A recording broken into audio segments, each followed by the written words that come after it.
Bonjour, je m'appelle Mathieu Jabour et je suis donc le responsable technique chez Inmenta France et depuis 1 an et demi. Alors concernant la stack technique, on est basé principalement sur les technologies web. Donc pour le back, on va utiliser du PHP, notamment du Laravel et du Slim. Et pour le front, on sera plutôt sur du JavaScript, donc avec Vue.js. En ce qui concerne l'infrastructure, donc on est basé sur le cloud d'Amazon et on utilise derrière Docker et Kubernetes principalement.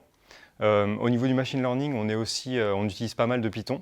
Et enfin, pour nos développements journaliers, on est basé sur GitLab. Alors nous, il faut savoir que notre technologie de cœur, c'est la compréhension du langage naturel. À partir de cette brique technologique, on a construit autour de ça des API et des SDK qui nous permettent justement de nous interfacer avec d'autres plateformes et d'autres moyens de communication.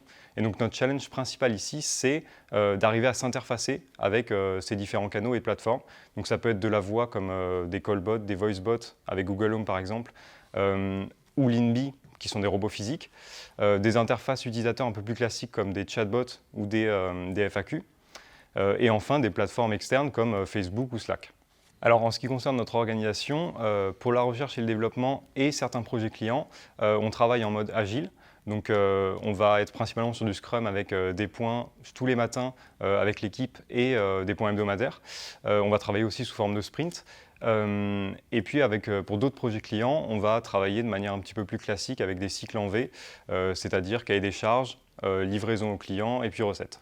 Il y a toujours des nouveaux projets de développement qui arrivent et toujours des nouveaux défis à relever d'un point de vue technique. Un autre point très important aussi, c'est que, en tout cas pour nous, c'est que chacun ici a la possibilité de proposer des nouveaux sujets d'innovation, que ce soit internes ou externes, sur lesquels on va pouvoir ensuite travailler. Et puis enfin, parce que l'ambiance ici est top et les gens sont vraiment sympas et il y a une très très bonne cohésion.